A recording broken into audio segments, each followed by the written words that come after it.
அஸ்ஸலாமு அலைக்கும் வரஹ்மத்துல்லாஹி வபரகாத்துஹு. இன்னல் ஹம்தலில்லாஹ் நஹ்மதுஹு வ நஸ்தஈனுஹு வ நஸ்தக்ஃபிருஹு வ நஊது பில்லாஹி மின் ஷுரூரி அன்ஃபுஸினா வ மின் ஸய்யிஆத்தி அஅமாலினா. மன் யஹ்திஹில்லாஹு ஃபலா முதில்ல லஹு வ மன் யுத்லில்ஹு ஃபலா ஹாதிய லஹு. அஷ்ஹது அல்லா இலாஹ இல்லல்லாஹ் வஹ்தஹு லா ஷரீக லஹ் வ அஷ்ஹது அன்ன முஹம்மதன் அப்துஹு வ ரசூலுஹு அம்மா பஅத்.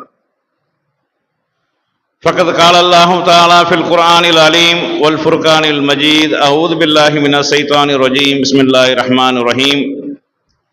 யா அய்யுஹன் நாஸ் இத்தகு ரப்பக்குமுல்லதீ ஹலகக்கும் மின் நஃப்ஸின் வாஹிதா வ ஹலக மின்ஹா ஸௌஜஹா வ பஸ மின்ஹுமா ரிஜாலன் கஸீரன் வ நிஸாஅ வத்தகுல்லாஹ அல்லதீ தஸாஅலூன பிஹி வல் அர்ஹாம் இன்னல்லாஹ கான அலைக்கும் ரகீபா. யா அய்யுஹல்லதீன ஆமனு தகுல்லாஹ வ கூலு கௌலன் ஸதீதா யுஸ்லிஹு லக்கும் அஅமாலக்கும் வ யக்ஃபிர் லக்கும் துனூபக்கும் வ மன் யுதிஹில்லாஹ வ ரசூலஹு ஃபகத் ஃபாஸ ஃபௌஸன் அலீமா. யா அய்யுஹல்லதீன ஆமனு தகுல்லாஹ ஹக்க துகாத்திஹி வலா தமூதுன்ன இல்லா வ அன்தும் முஸ்லிமூன். கால நபியுனா ஸல்லல்லாஹு அலைஹி வஸல்லம் இன்ன அஸ்தகல் ஹதீஸ் கிதாபுல்லாஹ் வ அஹ்ஸனுல் ஹதீ ஹதீ முஹம்மதின் ஸல்லல்லாஹு அலைஹி வஸல்லம். ஷர்ருல் உமூரி முஹதஸாத்துஹா வ குல்ல முஹதஸத்தின் பித்ஆ வ குல்ல பித்ஆத்தின் லலாலா வ குல்ல லலாலத்தின் பின்னார். எல்லாம் வல்ல அல்லாஹ் சுப்ஹானஹு வ தஆலாவின் நல்லடியார்களே, அல்லாஹுவின் மாபெரும் கருணையினால் புனித ஜும்மா தொழுகைக்காக இங்கே நாம் ஒன்று கூடியிருக்கின்றோம். அந்த வல்லநாயனின் சாந்தியும் சமாதானமும் நம் உயிரினும் மேலான நபிகள் பெருமானார் ஸல்லல்லாஹு அலைஹி வஸல்லம் அவர்கள் மீதும், அன்னாரை பின்பற்றி வாழ்ந்த சத்திய சஹாபாக்கள், தாபியீன்கள், தபோ தாபியீன்கள், இந்த ஏகத்துவ கொள்கையை உலகமெங்கும் எடுத்துச் சொல்லிய நல்ல அறிஞர்கள் அனைவர் மீதும், குறிப்பாக இங்கே அமர்ந்திருக்கக்கூடிய நம் அனைவர் மீதும் என்றென்றும் நின்று நிலவட்டுமாக என்று பிரார்த்தித்தவனாக, தகர்க்க வேண்டிய தர்கா வழிபாடும் உயர்த்த வேண்டிய இறைவனின் ஆலயமும் என்ற தலைப்பில் ஒரு சில முக்கியமான செய்திகளை, ஈமானின் அடிப்படையான சில விஷயங்களை நாம் அறிந்து கொள்ள வேண்டும், அதன் அடிப்படையில் நம்முடைய அமல்களை அமைத்துக் கொள்ள வேண்டும் என்பதற்காக இந்த தலைப்பு இங்கே தேர்ந்தெடுக்கப்பட்டுள்ளது. தர்கா வழிபாடை பொறுத்தளவுக்கு இந்த பகுதியில் அதிகமாக தெரியும். அது தவறு என்று விளங்கியவர்கள் தான் இந்த மாதிரியான பள்ளிகளில் அதிகமாக சங்கமித்திருக்கிறோம். ஆனாலும் நம்முடைய சமுதாயத்தில் இன்னும் அதிகமானவர்கள் சத்தியத்தை அறியாமலும் சத்தியம் என்னவென்று தெரியாமலும், அதுபோக இறந்தவர்களை கொண்டு வணக்க வழிபாடுகள் செய்து அதன் மூலமாக சொர்க்கம் சென்று விடலாம் என்ற ஒரு நப்பாசையிலையும் இருக்கக்கூடிய காரணத்தினால் ஒவ்வொரு காலகட்டத்திலையும் சொல்லிக்கொண்டே இருக்க வேண்டும். ஆதம் அலைஹிஸ்ஸலாம் அவர்களிலிருந்து ரசூல் ஸல்லல்லாஹு அலைஹி வஸல்லம் அவர்கள் வரைக்கும் அனுப்பப்பட்ட தூதர்கள் அனைவரும் போதித்த ஒரே கொள்கை ஏகத்துவ கொள்கை தான். எல்லா இறை தூதர்களும் அதைத்தான் போதித்துக் கொண்டதாக மக்கள் சந்ததிகள் அதிகமாக அவர்களுக்கு போதிக்கப்பட வேண்டியது ஏகத்துவம். ஏகத்துவத்தை மாத்திரமல்லாமல் அதற்கு எதிர்ப்பாக இருக்கக்கூடிய இணை வைப்பு சிறுக்கையும் சேர்த்து போதிக்கணும். போதிக்கிறதா எது சிறுக்கு என்று விலகுவதற்காக, இதெல்லாம் இறைவன் மன்னிக்க முடியாத பாவமாக, எது இறைவன் கடுமையாக கோபப்படக்கூடிய பாவமாக, எந்த பாவத்திற்கு இறைவன் நிரந்தரமாக நரகத்தை தரக்கூடிய பாவமாக கருதுகிறானோ அந்த பாவங்களையும் அவ்வப்போது சமுதாயத்திற்கு அடையாளப்படுத்த வேண்டும் என்பதுதான் பொதுவாக அந்த ஏகத்துவ கொள்கையினுடைய நோக்கமே. சும்மா தொழுக வாங்கன்னு கூப்பிடுறதுக்கு இப்படி ஒரு அமைப்பு தேவையில்லை. அது ஏற்கனவே ஒரு அமைப்பு இருக்கிறாங்க. பள்ளிவாசலுக்கு வாங்கன்னு சொல்றதுக்கு ஒரு அமைப்பு இருக்கிறாங்க. அதல்ல அழைப்பு பணி என்பது, அதல்ல நன்மையை ஏவி தீமையை தடுக்கக்கூடிய பணி என்பது அது அல்ல. நன்மையை ஏவி தீமையை தடுக்கிற சமுதாயத்தில் நிகழக்கூடிய தீமைகளை உறக்க சொல்வது, போல்டாக சொல்வது, ஸ்பிரிட்டா சொல்வது. அப்படி சொன்னாதான் எதிர்ப்பு வரும். எதிர்ப்பு வரக்கூடிய நேரத்தில் தான் ஏகத்துவம் வளரும், சத்தியம் வளரும், உண்மையை மக்கள் கண்டறிவார்கள். ஏன் இவ்வளவு அடி வாங்கி உத வாங்கி இதை சொல்றான், இவ்வளவு பிரச்சனைக்கு மத்தியில் இதை ஏன் சொல்றான், போலீஸ் கேஸ் அவன் மேல போட்டிருக்கிறான் அப்பையும் பயப்படாம சொல்றானே என்பதை மக்கள் சிந்திப்பார்கள். நம்ம பயந்து நடுங்கி பின்வாங்கி போயிட்டோம், பள்ளிவாசலுக்கு வாங்க அதோட போதும், அல்லது நமக்கு என்று ஒரு தனி தளத்தை உண்டாக்கி விட்டோம், இதோட இந்த பிரச்சாரம் போதும் என்று நீங்கள் இருந்து விட்டீர்களே, ஆனால் மீண்டும் இந்த சிறுக்கு என்பது தலை தூக்கிவிடும். அப்படித்தான் இப்ப ஆங்காங்க பல்வேறு இடங்கள்ல நடந்து கொண்டிருக்கிறது. ஏற்கனவே எவ்வளவு கடுமையாக ஏகத்துவ பிரச்சாரம் மேற்கொள்ளப்பட்டு எல்லாம் தரைமட்டமாக்கப்பட்டதோ, அது நம்மளுடைய ஏகத்துவ பிரச்சாரத்தினுடைய தொய்வு நிலையின் காரணமாக நமக்கு என்று ஒரு தளம் வந்து விட்டது, நம்ம பள்ளிவாசலுக்கும் தொழுக ஆள் வருகிறார்கள் என்ற ஒரு மமதையில் நாம இருந்த காரணத்தினால அசத்தியம் தலை தூக்கி கொண்டு இன்னைக்கு ஆங்காங்க தாண்டவம் ஆடிக்கொண்டிருக்கிறது. அண்டை மாநிலங்களிலிருந்து ஆள் இறக்கப்பட்டு தான் சப்ளை செய்யப்பட்டு எனது விழாக்கள் கொண்டாடப்படுகிறது, கந்தூரிகள் நடத்தப்படுகிறது, கொடியேற்றங்கள் நடத்தப்படுகிறது. உள்ளூர் மக்களுடைய ஆதரவு இல்லை, ஆனாலும் வெளியே பிரபகண்டாப்படுத்தப்படுகிறது, வெளியே பிளாஷ் பண்ணப்படுகிறது. இன்னைக்கு சமூக வலைதளங்கள் அப்டேட் பண்ணப்பட்டு அங்க கூத்தாடிச்சு, இங்க டான்ஸ் ஆடிச்சு, அங்க கூத்தாடி விட்டு இந்த மகானுடைய ஆசையை பெற்றுக் கொண்டார்கள், அங்க கூத்தாடி விட்டு அந்த மகானுடைய ஆசையை பெற்றுக் கொண்டார்கள் என்று வலைதளங்களில் பரப்பக்கூடிய செய்திகள் பார்க்கிறவர்களுக்கு இது சரியா இருக்குமோ என்ற ஒரு எண்ணமும் தோன்றுகிறது. இன்னைக்கு தமிழகத்தில் நடக்கக்கூடிய ஆட்சி அப்படித்தான் நடந்தது. அப்ப இந்த மாதிரி வலைதளங்களின் மூலமாக மக்களை சின்ன சின்ன ரீல்ஸ்களின் மூலமாக மக்களை கவரக்கூடிய வேலைகளும் நடந்து கொண்டிருக்கக்கூடிய நேரத்தில் நம்மளுடைய இந்த ஏகத்துவ பிரச்சாரத்தை இன்னும் வீரியப்படுத்தணும். சொல்லிவிட்டோமே, இந்த இடத்துல இதை விட எப்படி சொல்ல முடியும்? லட்சம் தடவை சொல்லி இருக்கிறோம் என்று பார்க்க கூடாது, லட்சத்தி ஒரு தடவையும் சொல்ல வேண்டும். ஒருத்தன் தவறு செய்யக்கூடியவனாக இருந்தாலும் அந்த ஒருவனையும் திருத்த வேண்டும், அந்த ஒருவனையும் அதிலிருந்து வெளியாக்க வேண்டும் என்ற அடிப்படையில் என்ன செய்யணும்? ஏகத்துவ பிரச்சாரத்தை செய்யணும். அந்த அடிப்படையில் தான் தகர்க்கப்பட வேண்டிய தர்கா வழிபாடு அப்படிங்கிற ஒரு தலைப்பை நம்ம தேர்ந்தெடுத்திருக்கிறோம். இந்த தர்கா வழிபாடை பொறுத்தளவுக்கு அதுல எந்த ஒரு அடிப்படையுமே கிடையாது. இஸ்லாமிய நம்பிக்கையின் அடிப்படையில், இஸ்லாத்தினுடைய வட்டத்தின் அடிப்படையில், குர்ஆன் சுன்னாவின் அடிப்படையில் அதற்கு எந்த விதமான ஒரு அடிப்படை ஆதாரமும் கிடையாது. உதாரணமா ஒருவர் நல்லவராக இருக்கட்டும்ங்க, உலகத்தில் வாழக்கூடிய காலத்தில் நல்லவராக அனைவரும் நல்லவர் என்று சொல்லட்டும், அவர் மௌத்தா போனதுக்கு அப்புறம் சக்தி வந்துருமா? மௌத்தா போனதுக்கு அப்புறம் ஆற்றல் வந்துருமா? மௌத்தா போனதுக்கு அப்புறம் பிள்ளையை கொடுத்துருவாரா? மௌத்தா போனதுக்கு அப்புறம் ரிஸ்க் கொடுத்துருவாரா? மௌத்தா போனதுக்கு அப்புறம் கஷ்டத்தை போக்கிடுவாரா? நல்லவராக இருக்கட்டும். இதுக்கு முன்னாடி எத்தனை இறை தூதர்கள் மௌத்தா போயிருக்கிறாங்களே, அவர்களால் அது செய்ய முடிந்ததா? மரியம் அலைஹிஸ்ஸலாம் அவர்களை காட்டி ஒரு அவுலியா யாராவது இருக்கிறாங்களா? மரியம் அலைஹிஸ்ஸலாம் அவர்களை காட்டிக்கும் இன்றைக்கு இவர்களெல்லாம் யாரை அவுலியாக்கள் என்று சொல்கிறார்களோ இவர்களெல்லாம் அவர்களுடைய கால் தூசிக்கு சமமாக மாட்டார்கள். அவர்கள் அல்லாஹ்வால் இறை நேசர்கள் என்று சொல்லப்பட்டவர்கள், இவர்கள் அந்தந்த பகுதி மக்களால் சொல்லப்பட்டவர்கள். மரியம் அலைஹிஸ்ஸலாம் அவர்கள் அல்லாஹ்வால் இறை நேசர் என்று அங்கீகரிக்கப்பட்டவர்கள், இவர்கள் அந்தந்த பகுதியில் உள்ள 4 பேர் சொல்லக்கூடியதை வச்சு இவர்கள் அவுலியாக்கள் என்று நாம சொல்லிக் கொண்டிருக்கிறோம். ஆனா அவர்களுக்கு என்ன நிலைமை? அவர்கள் மௌத்தா போனதுக்கு அப்புறம் உங்களை பிள்ளையை கேட்க முடியுமா? ஈசா அலைஹிஸ்ஸலாம் அவர்களை காட்டி ஒரு சிறந்த நபி இருக்கிறார்களா? நபியோட கம்பேர் பண்ணக்கூடிய நேரத்தில் இவர்கள் அவுலியாக்கள் என்று சொல்லக்கூடிய, உண்மையிலேயே அவுலியாவாக இருந்தால் நபியுடைய கால் தூசிக்கு சமமாக மாட்டாங்க. நபியினுடைய தரம் என்பது வேற, நபியினுடைய அந்தஸ்து என்பது வேற, நபியினுடைய தரஜா என்பது வேற, அவுலியாக்கள் என்பவர்கள் வேற. அவர் நல்ல உண்மையிலேயே அவுலியாவா இருந்தார். அபூபக்கர் ரலியல்லாஹு அவர்கள் ரசூலுல்லாஹ் ஒண்ணுன்னு சொல்ல முடியுமா? கிடையாது. நபி என்பது வேற, வலி என்பது வேற. அப்ப நபியினுடைய கால் தூசிக்கு சமமாகாதவர்களை எல்லாம் நம்ம அவுலியாக்கள் என்று எண்ணிக்கொண்டு அவர்களிடத்தில் நம்முடைய கஷ்டங்களையும் தேவைகளையும் நம்முடைய கோரிக்கைகளையும் முன்வைத்து அதை அவர் நிறைவேற்றுகிறார் என்று நம்புகிறார்களே, இதை காட்டிக்கு ஒரு பாரதூரமான ஒரு பாவம் என்ன இருக்கிறது? இதை காட்டிங்க அல்லாஹ் கோபப்படக்கூடிய அளவுக்கு ஒரு பாவம் என்ன இருக்கிறது?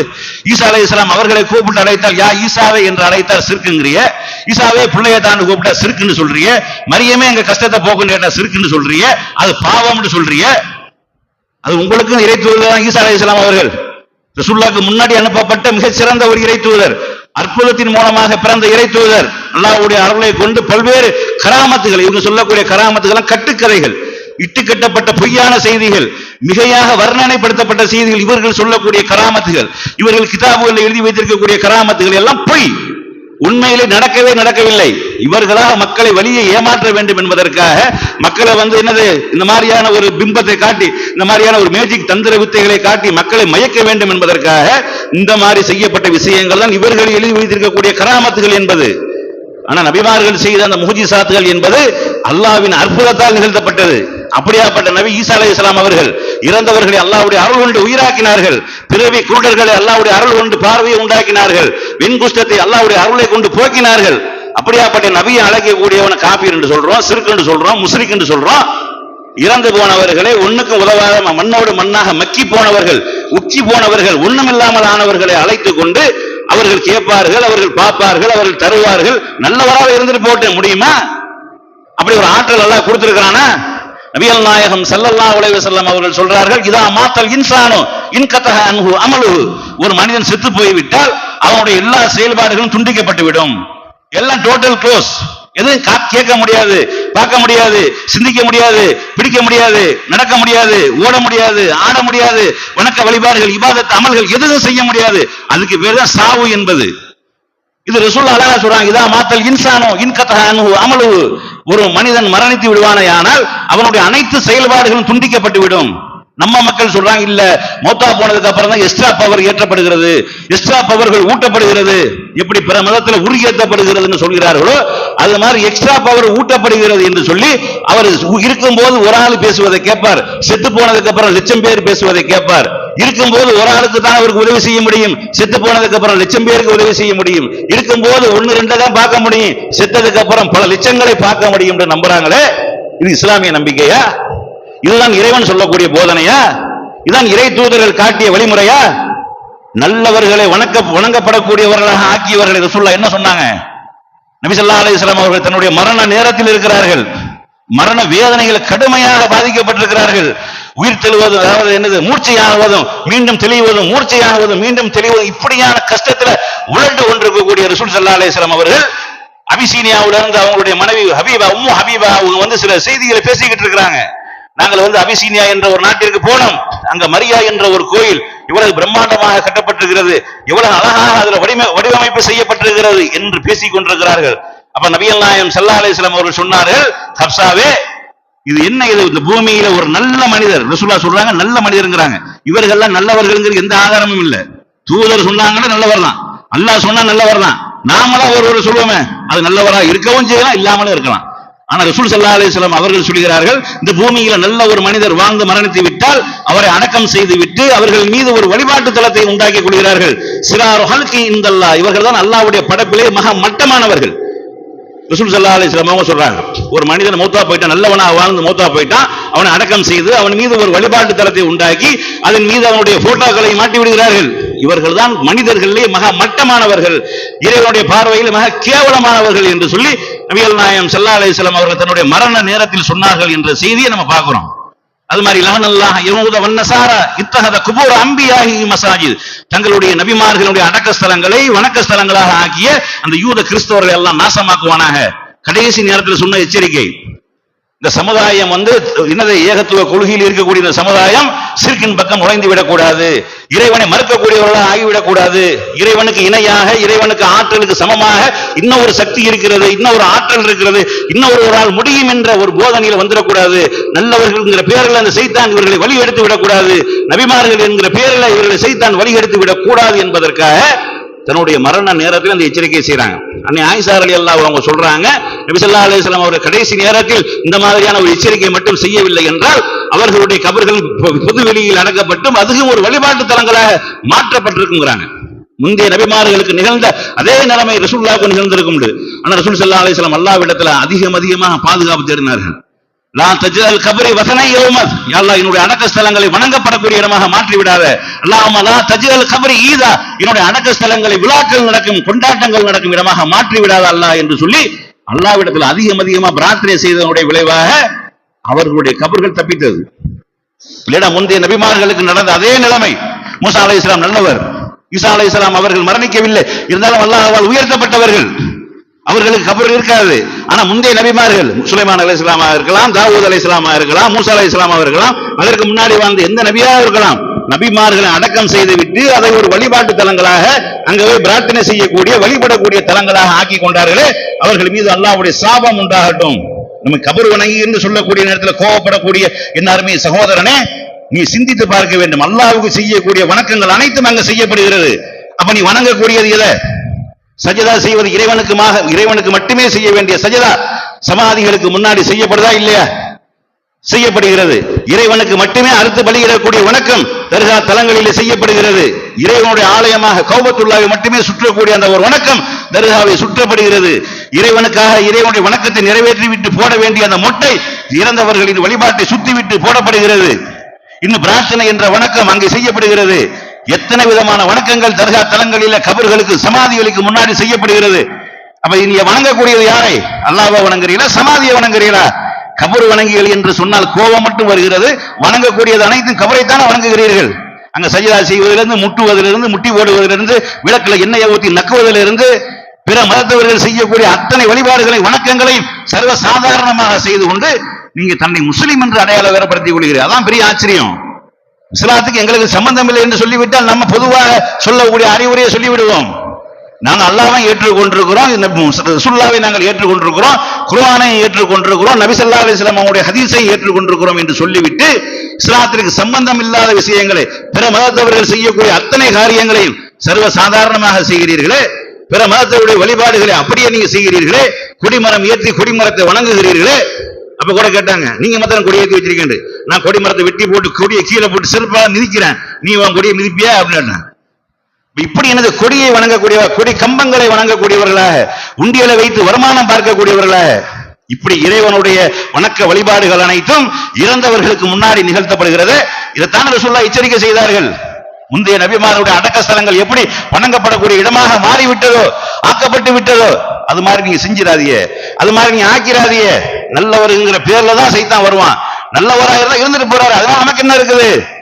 அவரு நல்லவரா வாழ்ந்திருக்கிறாரு, அல்லாஹ் பதில் சொல்ல போறாரு, சொர்க்கத்துக்கு போக போறாரு. நீ நல்லவனா வாழ வேண்டியதானே? ஒவ்வொருத்தரும் நல்லவனா வாழ வேண்டியதானங்க.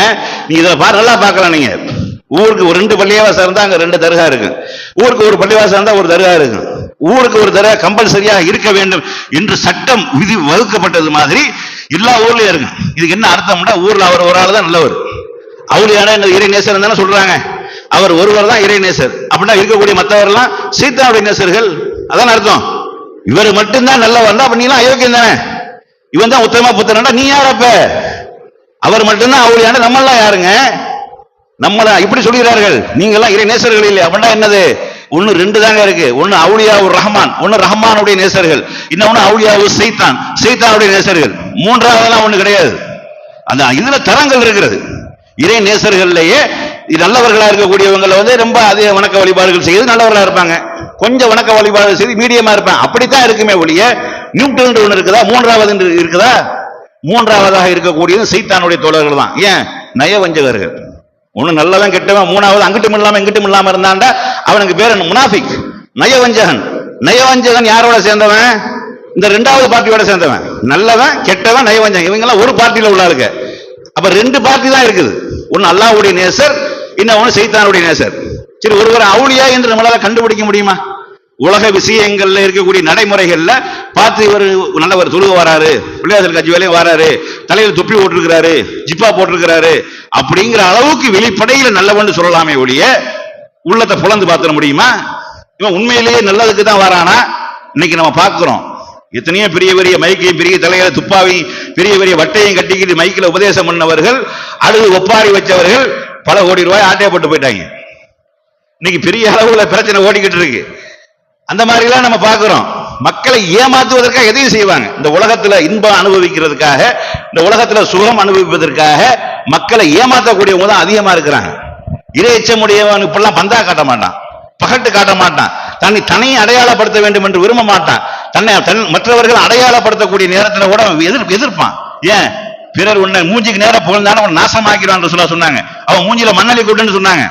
அப்ப உண்மையிலேயே நல்லவனாக இருந்தான்டா பிறர் புகழக்கூடிய நேரத்துல, பிறர் நம்மளை மெச்சக்கூடிய நேரத்துல அவன் அதை எதிர்பார்க்க விரும்ப மாட்டான். ஆனா அந்த போலியாக இருக்கக்கூடியவர்கள் இதுக்குண்ட கூஜா தூக்குறதுக்கு 4 பேரை வச்சிருப்பான். அவர் பெரிய ஆளு யார் தெரியுமா? பெரிய வள்ளல். அவர் யார் தெரியுமா?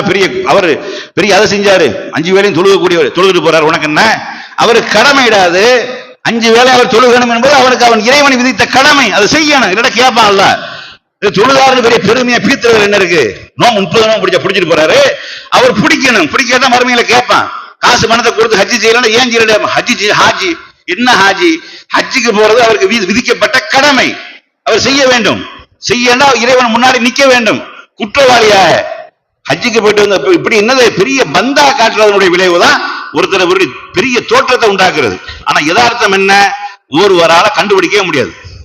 இறைவன் கணவனுக்கு மனைவி நேசிக்கிறது தெரியுமாங்க? ஒவ்வொருத்தரும் மனசாட்சியை தெரிந்து சொல்லுங்க. எவ்வளவு குடும்பத்துக்குள்ள பஞ்சாயத்து இருக்கு, எவ்வளவு பிரச்சனை இருக்கு. நீங்க உண்மையிலேயே மனைவியை நேசிக்கிறீங்களா அப்படின்னு கேட்டா எத்தனை பேர் ஆமான்னு சொல்லுவீங்க? நேசிக்கிற ஒரு வகையில இருக்கு, ஒரு ஓரத்துல இருக்கு, இல்லாமலாம் இல்ல. சரி, மனைவி கணவனை முழுசா நேசிக்கிறாங்களா தெரியுமா நமக்கு? பிள்ளைகள் தகப்பனை நேசிக்கிறதோ, தகப்பன் பிள்ளையை நேசிக்கிறதோ, பெற்றவர்கள் மகனை நேசிக்கிறதோ, மகன் பெற்றவர்களை நேசிக்கிறதோ, அந்யுன்யமா இருக்கக்கூடிய நிகமும் சதையுமா இருக்கக்கூடிய கணவன் மனைவி உறவுகளை கூட கண்டுபிடிக்க முடியாது. உள்ளத்துல உள்ளதெல்லாம் தன்னால வாயில வருதுன்னு வைங்க. ஒவ்வொருத்தருடைய உள்ளத்திலே உள்ளது அப்படி தன்னால வாயில வருதுன்னா ஒருத்தன் கூட யோக்கியம் கிடையாது. ஏன்? அவருடைய உள்ளத்துல என்னென்ன சிந்தனைகள், என்னென்ன தவறான எண்ணங்கள் எப்படி ஓடுது என்பது அவனுக்கு தான் தெரியும். நேர பேசிக்கிட்டு இருப்பான், அவனை பத்தி தப்பா நினைச்சுக்கிட்டு இருப்பான். தப்பா நினைக்கிறதெல்லாம் தனியா மைண்ட் வாய்ஸ் மாதிரி வெளியே வந்துருச்சுன்னு வைங்க, முடிஞ்சு போச்சு. அப்ப உள்ளது யாருக்கும் தெரியாது, படைத்தவனுக்கு மட்டும்தான் தெரியும். நம்ம உண்மையிலே இறைவனை நேசிக்கிறோமா இல்லையா என்பது இறைவனுக்கு தெரியும். ஆனா இறைவன் யாரை நேசிக்கிறான் என்பது நமக்கு தெரியுமா? நம்ம அல்லாஹ்வை நேசிக்கிறோமா இல்லையா என்பது நமக்கு தான் தெரியும், அல்லாஹ்வுக்கு தெரியும். ஆனா அல்லாஹ் இவரை நேசித்தான் என்று சொல்ல முடியுமா? அல்லாஹ் என்ன நேசிக்கிறான் அப்படின்னு நான் சொல்ல முடியுமா? கேப்பே இல்ல, நான் சொன்னா கேப்பே இல்ல. அல்லாஹ் உன்னை நேசிக்கிறான் நீ எப்படா சொல்ற அப்படின்னு. அப்படி இன்னைக்கு கேட்டிருக்கீங்களா? அவர் அவுலியான்னு சொல்றியா, அல்லாஹ் அவரை நேசிச்சான் நீ எப்படா சொல்ற? அல்லாஹ் சொன்ன அதை சொல்லுவாங்க, கனவில வந்து சொல்லிவிட்டு போனார்கள். ரசூல் ஸல்லல்லாஹு அலைஹி வஸல்லம் அவர்கள் கனவில் வந்து, இதான் கனவு தான் கதை இவங்களுக்கு. கனவுல சொன்ன ஆதாரம் கேட்க முடியாதுல்ல, கனவுல சொன்ன சிசிடிவி காட்சியை கொண்டு வான்னு கேட்க முடியாதுல்ல. கனவுண்டா வேலை முடிஞ்சு போச்சு. கனவுல இதெல்லாம் வருமா? வரும். சைத்தான் கொண்டு வந்து சேர்த்துட்டு போயிடுவான். மக்களை வழி எடுப்பதற்காக, மக்களை நாசமாக்குவதற்காக. சைத்தான் வந்து என்னது, இறைவனை மட்டுமே வணங்குறது தடுக்கிறது அவனுடைய வேலை. அப்படித்தான் சவாலும் விட்டுட்டு வந்தான். உன்னை வணங்கக்கூடியவர்கள் அதிகமானவர்கள் இந்த பூமியில் நீ காண மாட்டாய், எல்லாத்தையும் வழிகெடுத்து நாசமாக்குறதுக்கு நான் புறப்பட்டு வந்தானா இல்லையா? உன்னை மட்டுமே அஞ்சி இருக்கக்கூடியவர்கள் என்னால ஒண்ணும் செய்ய முடியாது, மத்த எல்லாத்தையும் கொண்டு சேர்த்துரும்னு சொன்னானா இல்லையா? அவர்களுக்கு முன்னாடி உட்கார்ந்து இருப்பேன், பின்னாடி உட்கார்ந்து இருப்பேன், சைட்ல உட்கார்ந்து இருப்பேன், அந்த பக்கம் உட்கார்ந்து இருப்பேன். என்னது, கால்நடையில அறுக்க சொல்லி கட்டளையிடுவான், அறுப்பாங்க. நான் சொல்றத மட்டும் கேட்பான், கேட்கறாங்களா இல்லையா? அப்ப இந்த மாதிரி கனவுல நடக்கக்கூடிய கதைகளை வச்சுதான் என்ன செய்யறாங்க. அது மாதிரி அந்த கராமத்து செஞ்சார், இந்த கராமத்து செஞ்சாருன்னு அள்ளி விடுறாங்க. நிறைய கிதாப் நிறைய எழுதி வச்சிருக்காங்க. இந்த நம்ம நாகூர்ல கண்ணாடி தூக்கி வீசின கப்பலுடைய ஓட்டைகள் அடைக்கப்பட்டது கதை எழுதி வச்சிருக்காங்க. சரி, உலகத்துல அவுலியாக்கள் எப்ப கேமரா கண்டுபிடிக்க முன்னாடி அவுலியாக்களுடைய கதையெல்லாம் முடிஞ்சு வச்சு. இந்த எப்ப இந்த சிசிடிவி கேமராக்கள் எப்ப லைவுக்கு வந்ததோ இந்த அவுலியாக்கள்லாம் உலகத்திலே இல்லாம போயிட்டாங்க. ஏன் இன்னைக்கு ஒரு அவுலியாவோட உலகத்துல இல்லையா? அவுலியாக்களுடைய வருகையெல்லாம் நபிமாருடைய வருகை மாதிரி முடிந்து விட்டதா? இனிமே எந்த அவுலியாக்கள் வரமாட்டாங்களா? இருந்தா கூட்டிட்டு வா, அவுலியாவை கராமத் செய்ய சொல்லு. நீ சொல்றே இல்ல, செய்ய சொல்லு, கராமத்து செய்ய சொல்லு. நம்ம சிசிடிவி கேமராவில் எடுப்போம், அவர் என்ன கராமத்து செய்யறாரு நம்ம பார்ப்போம். ஒரு கராமத்தும் கிடையாது, ஒரு கருமாதியும் கிடையாது. அப்ப மக்களை ஏமாத்துறதுக்கா அந்த காலங்களில் எழுதப்பட்ட கதைகள், கற்பனைகள். எப்படி வந்து பிற மதத்தவர்கள் வந்து கற்பனையாக பல கதைகளை எழுதி வச்சு பல அப்படி பூதம் வர்ற மாதிரி அப்படிங்கிற மாதிரி இப்படிங்கிற மாதிரி எழுதி வச்சாங்களோ அந்த மாதிரி கதைகள் எழுதப்பட்டது. செத்த மாட்டி எலும்ப வச்சு உண்டாக்குனார் எழுதி வச்சிருக்கிறாங்களே. இப்ப உண்டாக்கு வாப்பனி, செத்த மாட்டில ஒரு கோழி எலும்ப வச்சு உண்டாக்கு வாப்பனி முடியுமா? அப்ப இது எல்லாம் என்னது? அப்ப நபிமார்கள் செய்யல, நபி செய்யறது இவர் செய்யறது ஒண்ணா? நபிங்கிறவர்கள் அல்லாஹ்வுடைய தொடர்புடையவர்கள், வஹீயினுடைய தொடர்புடையவர்கள். எல்லாத்தையும் செஞ்சிருவாங்களா நபிகள்? நபியா இருந்தா எல்லாத்தையும் செஞ்சிட முடியுமா? அவர் இஷ்டத்துக்குலாம் செய்ய முடியுமா நபி? இதுக்கு மூசா அலைஹிஸ்ஸலாம் அவங்களுடைய வரலாறு மிகப்பெரிய ஒரு சான்றா இருக்கு. கைத்தறி தான், சாதாரண கைத்தறி. அல்லாஹ் கேட்கிறான், மூசாவே கையில என்ன வச்சிருக்கிறியா அப்படின்னு. கைத்தறி வச்சிருக்கிறேன், இதை வச்சுக்கிட்டு ஆடு மாடுகளுக்கு என்னது இலதலை பறிப்பேன், பூச்சி வெட்டைகளை அடிப்பேன், மத்த பயன்பாடுகள்லாம் இருக்கு அப்படின்றாரு. அவர் வச்சிருந்தது கைத்தறி தான், மரத்துல வெட்டி கம்பு தான் வச்சிருந்தாரு. அல்லாஹ் தூக்கி போடுங்கன்னா பாம்பா மாறுது, பயந்து ஓடுறாரு. இப்படி நபி இறை தூதர்கள் நம்ம இடத்துல பயப்படக்கூடாது அப்படின்னு வருது. அப்புறம் கடைசி அந்த கூட்டத்தார்கள், இந்த சூனியக்காரர்கள், அந்த வித்தைக்காரர்கள் அப்பையும் பாம்பா மாறுச்சு. அதுக்கப்புறம் அந்த கம்பு என்னவா மாறுச்சு? பாறையில ஓங்கி அடினா அல்ல பாம்பா மாறுச்சா? இல்ல. 12 நீரூட்டுகள் வெளியாச்சு. கடல்ல ஓங்கி அடினா அந்த கம்பை வச்சுதான் பாம்பா மாறிச்சு, பாம்பா மாறல. அவர் இஷ்டத்துக்கு அடிக்கும் போதெல்லாம் மாறிச்சா? அதுவும் இல்ல. கம்பு கையில வச்சிருக்காருல்ல, இலதலை பறிக்கிறதுக்கா இலைய கீழே விடுன்னு கம்புல உத்தரவு போட்டா கம்பு அறுத்து தள்ளிடுமா? தள்ளாது. கம்பு கம்பாத்தான் இருக்கு. இறைவன் புறத்திலிருந்து உத்தரவு எப்ப வருதோ அப்பதான் நடக்கும். இப்படி உத்தரவு யாருக்கு வரும்? அவுலியாக்கள் வரும் முறையில உலகத்துல ஏதாவது அவுலியாக்கள் இருக்கிறாங்களா? கூட்டிட்டு உத்தரவை வர வச்சிருவோம். என்ன உத்தரவு போடுறாரு பார்த்துருவோம் நம்ம.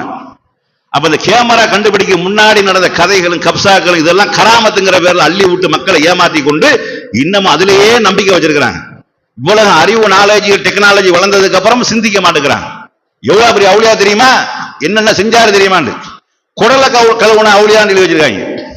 குடலை வெளியே எடுக்க முடியுமா? முதல்ல அதை கழுவ முடியுமா? அந்த காலத்துல தான் ஆட்டுக்குடல் மாட்டுக்குடல போய் ஊரில் உட்காந்து கழுவிக்கிட்டு இருந்திருப்பாரு.